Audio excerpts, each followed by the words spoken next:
Аса қамқор, ерекше мейірімді рахымды Алланың атымен бастаймын.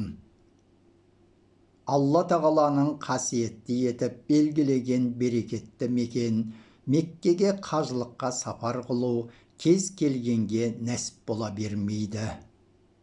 Жер бетіндегі әрбір мұсылманның аңсап күткен арманы қажылыққа барып Қағбаны тәуап ету. Оған біреудің қолы жетіп жатыр, енді біреулердікі арман боп қалып жатыр. Десе де қолымда жоқ деп үмітті үзуге болмайды. Бәрі ниетке байланысты. Үмітсіз шайтан деген ой өрісті кеңейтіп Алладан тілеу тілеп, қажылық сапарына деген рухани дайындықты жасай беру керек. Алла қаласа, қалтаңда жоқ бола тұра, қалталылармен бірге бір күні сен де бір жомарт жандардың себебіменен ұшақта ұшып, солардың қатарында құлшылығыңды жасап, жайқалып барып қайтасың. Алла тағалаға саған бір мүмінді мейірлендіріп қоюы қиын емес.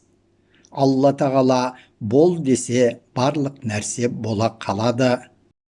Сондай-ақ әлемдердің Раббысы сенің жүрегіңе қарайды. Әрі ол Алла жүректердің не деп соғып тұрғанына қарайды.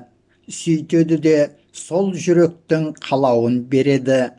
Тек мынаны есіңде сақта, ниетің қажы болып қайтуда емес, ниетің күнәдан құлан таза айығып қайтуда болуы керек. Себебі біз бәріміз де Алланың күнәһар құлдарымыз.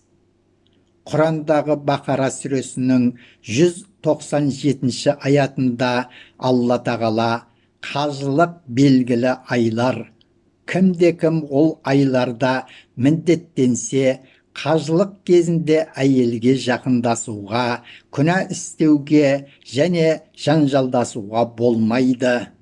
Нендей жақсылық істесеңдер, Алла оны біледі, және азық алыңдар. Негізінде азықтың жақсысы тақуалық. Ей ақыл иелері, менен ғана қорқыңдар деп бұйырады.